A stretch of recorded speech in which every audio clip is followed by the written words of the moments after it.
Hi guys, welcome back to the Adaptive Zone podcast. My name's Matthew Boyd. I'm a physiotherapist and running coach. If you enjoyed today's episode, don't forget to like and subscribe. If you're so inclined, share it with a friend. Today we're going to be talking about fueling in the off season, and we've invited Emily Moore on to join us. So she's known as the Dietician runner. Emily, could you tell us a little bit more about you and your professional work? Absolutely. Thanks for having me. I'm excited to be here and chat with you all. I'm a registered dietitian. I am a running and strength coach as well. I love working with endurance athletes. I typically work with runners. I work with a lot of runners who run half marathons and marathons. And what I like to help people do and help athletes do is optimize their nutrition so that they feel good, they have the energy to compete and do what they love and to feel good just in their daily life because we're runners, but we're also humans, right? And we have all these other things that we need to take care of and do on a regular basis. So I like to help people support their bodies with nutrition. Cool. That sounds like fun. How long have you been doing this? I've been a dietitian now. I want to say I'm getting close to maybe the 10-year mark. Maybe I'm a few years off that. I used to work in the hospital as a dietitian. That's where I started my career. But then I am a runner myself. I like to run marathons myself. I like to strength train. So I really got into that side of things and started my business helping runners in Hmm. particular. That's pretty much exactly my career arc too. Started in the hospitals as a physio, got into running, decided running and physio were going to be my full-time thing. So it's pretty much the exact same. Yeah, so you live and breathe running, strength training, maybe some nutrition as well. Well, the nutrition is definitely not as well optimized. It gets better. What I find is that every time I have a dietitian on the podcast, it gets better for like a month or two, and then it slowly like gets worse again. And then I have another dietitian will come on and it'll get better again. So depends how much attention I pay to it.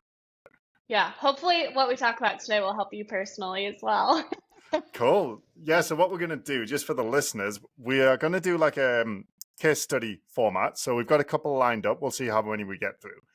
But these are real athletes, runners that I work with, and I asked them if they would mind if I shared their situation and their goals. And obviously, we're going to keep it pretty broad because you don't know these individuals, but it's just a scenario that's pretty typical that I thought might give us some guidance for, structuring the answers to make sure it's helpful for lots of people. So we're going to start with Adrian, and I'm going to read this little scenario here. So, Adrian, he wants to reduce body fat in the off season. He's been marathon training since the beginning of this year. So that was, this is 2023 when I was writing this. So we're just at the start of 2024. So he'd been marathon training all last year and he hadn't been able to improve his body composition during that time. So question he'd asked me was, is it a good time for him to focus on body composition during the off season when he's not racing? Yep. And that is an excellent question. I get that question all the time too. When can I focus on body composition? When is a good time to do that?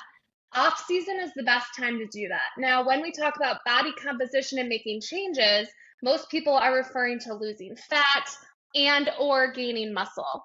I will say that it is hard to do both at the same time. Losing fat does require a little bit of a calorie deficit, and being in a deficit can be hard to build muscle. So during the off season is a great time for that. We do not want to be focusing on especially like weight loss, fat loss when we are training, especially for like long distance events like the half marathon, the marathon. And I always explain this to athletes in this way. When we're training, we're putting stress on the body. Whether we like it or not, training is stress to our body. Then most of us have all these other life stressors going on in our life. So that's a second type of stress. And then if we're going to be putting your body in a calorie deficit, that's a third type of stress. And that can potentially break you, maybe literally, by like having an injury. So that is going to put you at such a high risk for injury. So yes, during the off season, we can focus on body composition. During season, we want to focus on optimizing our nutrition and getting our body all the nutrition that it needs and doing everything in our power to feed our body for performance and to support, what we do and all of the efforts that we do on a regular basis when we're training. So Hmm. that would be a really great time for him to focus on that. Yes. So generally speaking, if runners are looking to lose weight, would be the other way of saying it, but body composition usually refers to like losing body fat as opposed to losing muscle or bone, which also weigh an amount, but people don't usually want to lose those, so they usually want to lose weight. When they say that, they mean losing fat, and the sort of more correct term would be body composition.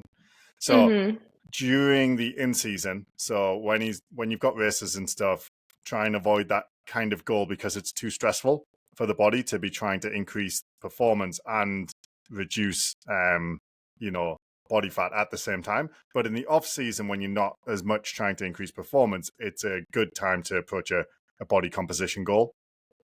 Yes, and I would too say that it depends on what you're doing in the off season too. So if you are going to maintain hard efforts regularly, if you are going to be out there for hours on end running long runs, I don't know if I would necessarily recommend focusing on body composition because again, you're doing a lot. Yes, it's your off season, but you're still doing a lot and we want to just be careful. It's kind of like a fine line that we walk when we focus on body composition and try to balance that out with the amount of training that we're doing.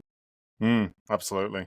Mm-hmm. Yeah, so you've got to make sure it is an actual off season. There is some kind of reduction in training volume. You can't just keep the same volume and intensity that you had all season and not race, but then trying to run a caloric deficit at the same time. So for Adrian, like what if this was one of your clients and they came to you with this goal in this scenario, they've been marathon training all year and now it's coming into the off season, they want to drop some body fat. How would you recommend that he approach that?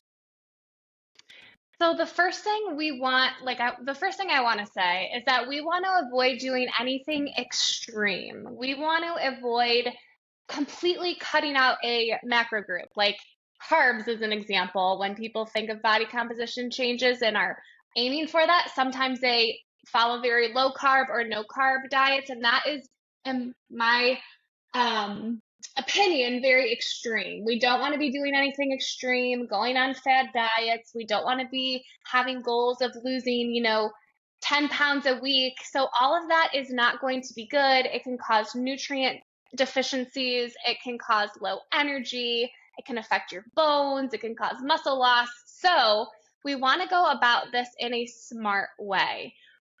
For losing body fat, it does require a small calorie deficit, but we're not talking 1,000, 1,500 calories a day. We're talking very small, maybe 250 to 500 at most, for a calorie deficit each day. We still need all macronutrients. We want to make sure we're feeding our body with carbs, fat, protein, lots of color, I call it, or, when I talk about color, I refer to fruits, veggies, our fiber-rich, micronutrient-rich foods. So we need all of those macronutrients, whether we're exercising or not. And, if we have performance goals or if we have weight loss goals or body composition goals, we still need all macronutrients. The amounts might be different and should be probably individualized to you and your goals, but we still need all three. Right. So it's not about cutting back particularly on one of the macros, or would you say it is? It's just doing it in a sensible way, or should we avoid any kind of diet that sort of restricts exclusively one macronutrient, like fat or carbs is the usual ones? Yep. I would say we are not cutting out, one of these macronutrients. We are certainly making adjustments. So typically when we look at our sports nutrition guidelines, for fat loss, the carb intake and the recommendation for that is 3 to 5 grams of carbs per kilogram of body weight per day. When you're exercising for an hour a day, usually the recommendation is 5 to 7 grams of carbs per kilogram of body weight per day. So the recommendation is a lower carb intake. It's not low for sure. It's not low. And when it comes to protein, our needs are generally higher because we want to make sure that when we lose weight, we're not losing muscle. We want to make sure that we're eating protein to kind of keep our muscle where it is, to preserve our lean body mass. So generally when people have a body composition goal, we want to make sure they're getting enough protein in to support their muscle. And I will say on the training side of things, we want to make sure that we're strength training as well to support our muscle and our muscle mass. Okay. So for Adrian, your guidelines would be to cut down the total calories a bit, but make sure that he's not cutting back too much on his carbohydrate to do that. Am I understanding that correctly?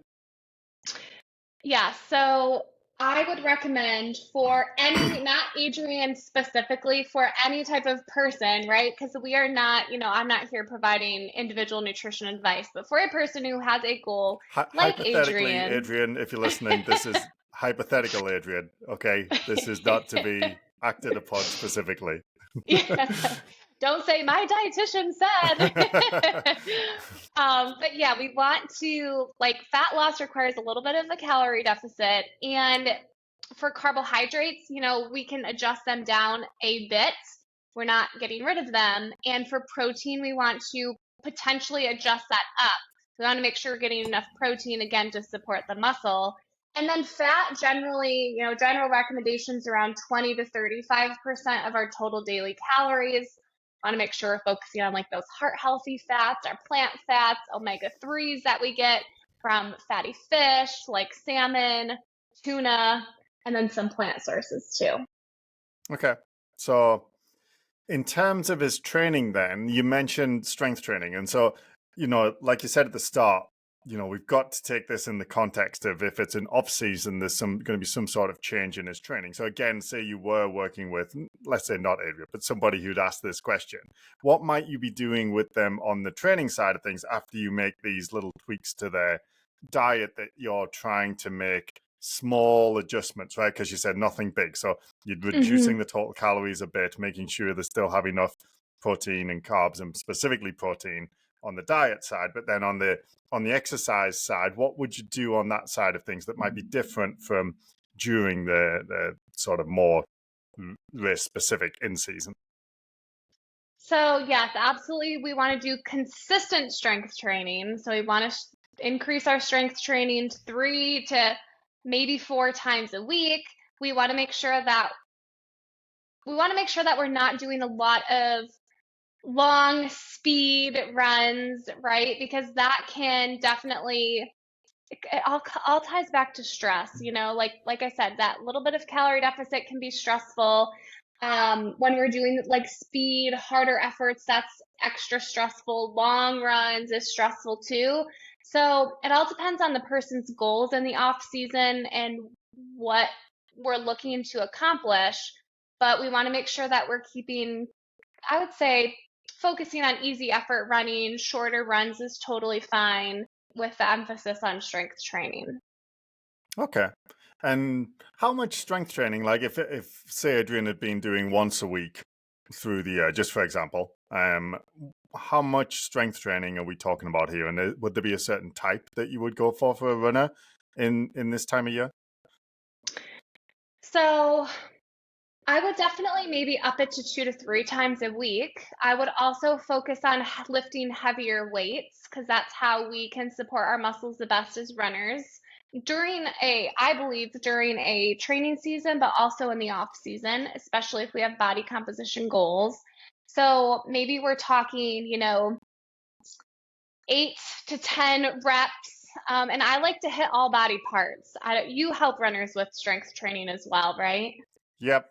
And just exactly what you said. Yeah. Yeah. All season, a little bit more when it's not like heavy training on the running side, and whole body compound movements like that. That's Absolutely. how I would sub up what I do. Yeah, absolutely. So I would still recommend like hitting all those major muscle groups, lower body exercises, upper body, core. And I mean, I even think, this doesn't necessarily tie to muscle mass, but I even think it's important to do your like mobility type exercises, your plyometrics. Again, it doesn't necessarily tie in with the muscle mass. It's just things to maintain in the off season. Okay, cool. I think that's some good general advice for people who are looking for body composition. Um, what's the word? Direction in the off season. So we have another scenario. We're going to talk about Dom. So Dom intends to do high volume training over the winter, so a bit different from Adrian. And he wants to level up next year to do 100-mile ultras. So he went as far as a 50-mile ultra last year. And he's happy with his body composition as it is, but he wants to make sure his diet in the off season helps him get into good habits for next year. So what should Dom focus on with his diet to help him avoid injury? Yeah, absolutely. I definitely think eating enough and meeting his daily nutrition requirements is going to be very important. And like first thing that I want to talk about is calories. Calories isn't something that we need to be afraid of or fear as athletes. I say calories, like the definition of a calorie is a unit of energy, but calories are energy giving. We need them to do everything that we do in our daily lives. We need them to perform and to perform well. So definitely making sure that he is fueling enough. And what that looks like, everyone has different calorie needs. Some signs of underfueling, meaning that you're not getting enough calories, is energy levels, low energy levels. You just don't feel really great and strong during running. Maybe in long runs, you feel like you keep kind of hitting that wall and you can't continue to progress. Maybe you're struggling to hit paces on a regular basis. Now we all have, our off runs and things, but I would say more consistently, we're not really training the best. GI issues, we're getting injured, we're often sick. So those are some signs of underfueling. Some signs that he would be meeting his nutrition needs would be feeling really good and energized during the day, during training. He doesn't feel like he can, hit a wall at all during his runs. He's generally hitting his paces and his workouts, kind of nailing them pretty well. He's feeling recovered and strong. So that kind of covers the importance of calories and what meeting our calorie needs might feel like and what underfueling can feel like. Okay, so the biggest threat to Dom for him to be aware of if he's trying to level up, essentially because he's going to need to throw more training at his body next year. And if he wants to get in habits, he needs to get used to eating more and eating more in a healthy way. And you're saying that a good sort of metric of how he's doing on that is his perceived effort, like how he feels during those workouts. Do they feel good, like they should feel? Does he feel flat and low energy, lethargic? Is he bonking on sometimes? Does he feel dead, like at the end of the day? Does he not enjoy his runs or his strength sessions? Whereas the opposite of that would be like feeling good, feeling strong, excited for the workout, had a good time even if it was hard, and then kind of recovering and able to get back to it the next day. And that's how he would decipher whether he's getting in enough calories. And if he's more towards that lower energy state, it's probably because he hasn't changed his habits to up his calories with his new training aspirations. Does that sort of sum up what you're saying? I would say so, yes, for sure. One thing too, and this is important, I have to remind all my athletes, it's like you're an athlete and you're a runner, so your family members, your friends, people who you go out with, they might be eating differently and less than you. So a big thing is to not compare to other people and what they're doing. Understand that he's an athlete, his needs are different, and will probably have to eat more. I find that I eat a lot more than even my husband sometimes, and my friends, and I know that that's what I need to do to support my body. And I kind of, put on some blinders and not focus on everyone else and focus on me. Also, our body is like super, super smart and will tell us what it needs if we listen. Our body provides us with so much feedback on a regular basis. And like, I'll give you an example of this is I've been running a lot over the last 3 days. I had like a 12-mile long run on Sunday. I felt like I fueled real well. I felt like I fueled really well on Monday. And then I went out for like an easy effort, shorter run, and I was hungry during it. So that was me picking up on, wait a second, I'm hungry when I'm running. And usually I'm not hungry at this time. So I kind of looked back and reflected on my day and thought, maybe I need to bulk up my breakfast, lunch, add a few more carbs at my snack.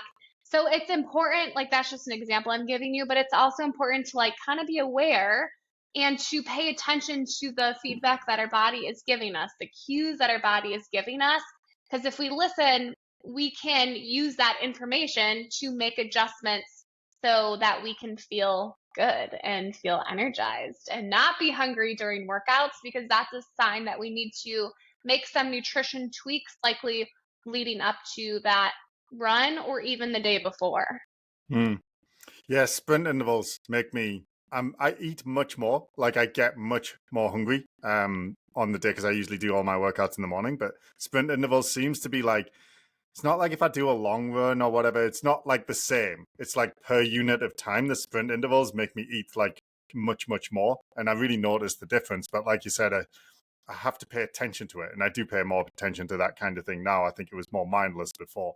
And something you mentioned about the eating more than your friends and family that I think is an interesting point, because I think what I used to do, I'm a bit better at it now, is that I would eat the same as everyone around me just by, we just tend to imitate who were around, right? So we eat at lunchtime and dinner time. We sort of mimic the food that other people are eating who are eating with. And then I would snack like loads more, but the snacks would all be junk food. And it was because I was hungry, because I was trying to eat the same amount as people who weren't doing an hour or two of exercise a day. And I was. And I would get really hungry in between these meals, but the most convenient thing was garbage. So I would just eat that. Yeah.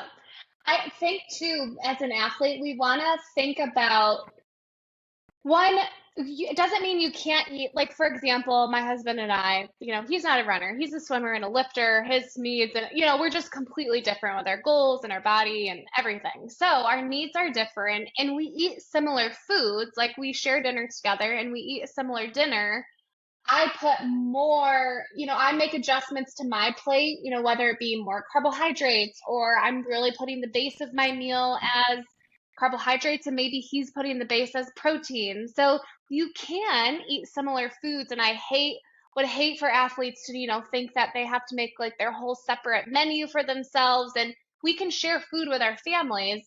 It's just we might need to adjust them a little bit to help us better meet our needs, in particular the carbohydrate section.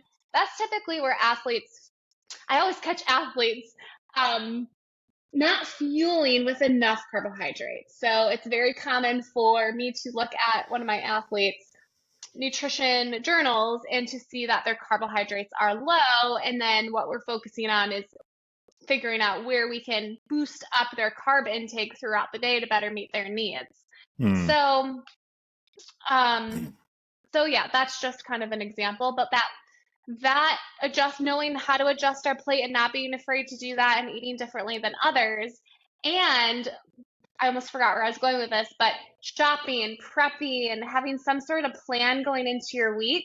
Because say you have a lot of, maybe it's peak week during a training, maybe it's peak week during a marathon build or whatever, and you're running lots of miles, you're going to want to plan for more food because you're running more miles, your body's using more. So you're probably going to be a bit hungrier that week. So you want to plan ahead and plan out some meals that are maybe bigger or maybe some extra snacks in there so that, like you said, you don't get to in between meals and think, man, I'm starving and the only thing available to me is, cookies or whatever. I believe in nutrient dense foods. That should be our focus. There's nothing wrong with a cookie. I call those, food for the soul. So we don't need to be restrictive with our eating. But if we can put that cookie with something more nutrient dense that will help us better meet our needs, we want to do that. So that planning ahead piece is key. Yeah, definitely. A rule I try and stick to, but I don't often, is don't eat junk food. So for me, it's peanut butter sandwiches and dark chocolate. Like I tud to that stuff, right? But it's like, don't eat junk food if you're hungry. Eat some real food and then you can have like a snack. So you don't, you know what I mean? So that afterwards I'm just having the snack for the sake of the snack, and I won't try and I won't eat a whole bar of dark chocolate. I'll maybe have like 4 squares like a reasonable person. Yeah, I always ask myself, like, what am I craving? And if it's chocolate, and I'm like, this is chocolate, it's gonna taste really good, but it's not gonna fill me up. It's not gonna, it gives me some nutrition, but it's not gonna give me protein, fiber, some of those nutrients with more staying power, meaning that it's gonna hold me over till the Mm, next meal or snack. So what can I pair with that? Like, yes, I'll have my square of dark chocolate, but let's add some protein with that. Let's add some maybe like a hard boiled egg or two. Let's add some, maybe a piece of fruit, apple, something like that. Optimizing that snack. Yes, going and honoring that craving, but working to optimize that snack and add more nutrients. That's what I like to help people focus on and help people do. mm. Yeah, it's almost like an adult and a child got together and like brainstormed a meal. And the child was like, well, we all want chocolate and ice cream and this kind of stuff. And the adult was like, we want fruit and veggies and protein. And okay, like we'll come up with a compromise. And I think that gets both, right? It feeds the soul and Yes, sort of nourishes the body with the kind of things that it can actually use. absolutely. Cool. Okay. All right. Last case study is going to be Lev. Lev is 78 years old and he's a world-class masters runner. And we intend to focus on heavy strength training for Lev in the off-season that we're currently in and speed work to help him prepare his body for another hard season of half marathon races next year. Well, this year now.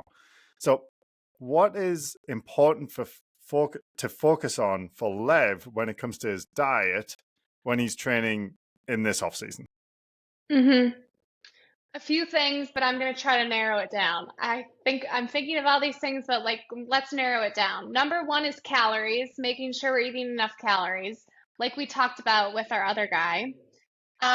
We want to make sure that we're balancing our meals with carbs, protein, fat, color from carbs. So when we are doing harder efforts like speed work, and especially if it's a longer speed session, we're going to be using more of our glycogen stores, which are our energy stores, to power through those workouts. So after those workouts, our glycogen stores can be a bit depleted.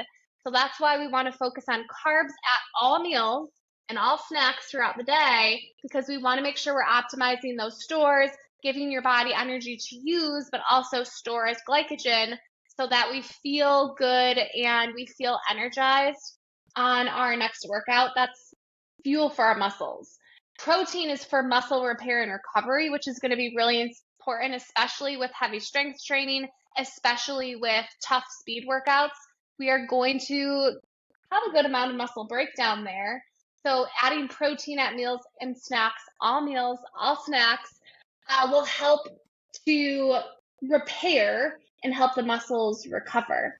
And then, source of fat on there. Fat is wonderful. It helps with inflammation, reducing inflammations, particularly those omega-3s that we get from fatty fish. Also, our plant fats like olive oil, avocado, nuts, seeds, those are really great as well for combating inflammation, supporting recovery. And then our vitamins, minerals that we get from fiber, our color-rich foods. So those are the fruits and vegetables that we're adding to our plate. So making sure that we have all those parts on our plate on a daily basis is a really good way, a really good first focus, I'd say. Okay, cool. And is there anything in particular for Lev, just because he's in that age bracket, right, where he's up in this late 70s, is there anything that would be different for him about his diet that might be more important for him to emphasize than, say, me at like 39 or whatever? Yep. I would definitely say protein. So there's something called sarcopenia, and that is when, as we age, we lose muscle and we lose strength. We typically see that decline happen around 40 to 50 years old, and that's accelerated when we hit 70 plus, and Lev is 78, right? Yeah, So he definitely falls within that category. The good news is that he's active. So we typically see very. more loss.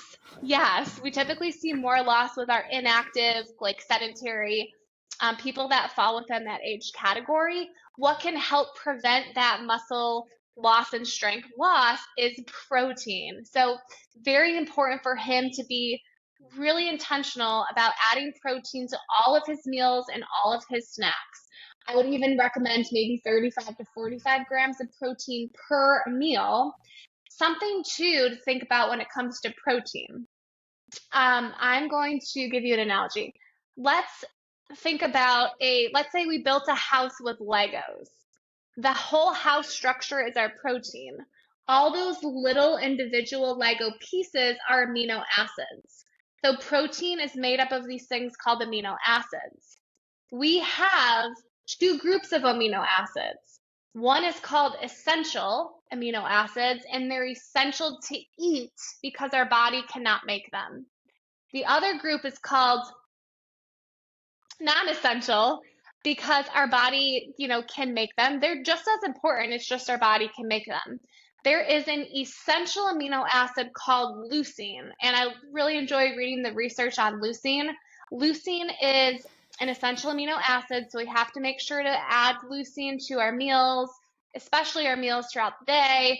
Recovery nutrition and having a leucine-rich source there is really important because leucine is the on switch for muscle synthesis. So it helps to start that process of building, repairing muscle. So that's something that fits right within that protein category. Foods that are high in leucine, a lot of our animal products. So think meat, seafood, eggs, dairy, milk, Greek yogurt, soy, like tofu, edamame, things of that nature. Okay, cool. All right. I think that's a wonderful wrap up. I think I read in your I think in one of your emails or something you were talking about maybe blood tests for people who have these goals, but I can't remember exactly what you said. Was that something that you think these guys need to do on a regular basis? Absolutely. I recommend that all endurance runners have, go to the doctor for your annual because that's important, right? We always put that off. So, like, get your annual done and put it on the list. It's a new year, right? So, make sure you're going to get a checkup just to make sure you're healthy and good to go. And then I would have blood work done at least once a year, if not twice a year. Especially for some of these athletes that we talked about, like they're doing a lot of work, they're training a lot, they're putting in a lot of miles. So I'd recommend to have blood work done at least twice a year if possible. That could be done through a doctor. Inside Tracker is a program that offers very comprehensive blood panels and blood tests. So there's some different options there. But yeah, I'd recommend like at least twice a year just to kind of check in on things and make sure that we're eating appropriately. And not everyone, but some people need nutrition supplements. I'm a firm believer that if we're intentional about our nutrition and all the different pieces, we can get most of our nutrients from food. I like to focus on food first. Sometimes the supplement's necessary, and that can, we want to get our blood tested first before we add any sort of supplement. So it might be a good idea to do that just to make sure we're not low in anything or have to put our particular focus or emphasis on certain parts of our nutrition. Cool. Yeah, we can think of it like servicing your car, right? You got to do it every 6 months. So you just think, oh, car's due for a service. So is the car I move around in for my whole life. So I'll get that serviced at the same time. Yeah. So absolutely. That was fabulous. Thank you, Emily. Is there anywhere that we could direct our listeners to if they wanted to learn more from you? Yes, I'm very active on Instagram. My handle is the Dietitian Runner. You'll maybe spell my name out in the notes or something. Dietitian is with 2 E's, no C. So just be mindful of that. And then you can check out my website as well. Especially if you're looking for nutrition support, it's thedietitianrunner.com. I have a link to that off of my Instagram, so you could definitely start there. Cool. Yeah, I can put links to both of those things in the show notes so people can just click in the description below and get straight to your Instagram and your website. And do you work with clients as well one-on-one at the minute, or? I work with clients in lots of different ways. One-on-one, yes. Group coaching, group nutrition coaching. I do Cool. have like a runner's nutrition course available. I do have master classes available. So 1 hour master classes on certain topics. And that's all on my website. Awesome. The runners will certainly enjoy checking that out. Thank you for joining us today. Yeah, thank you so much for having me. It was fun to chat.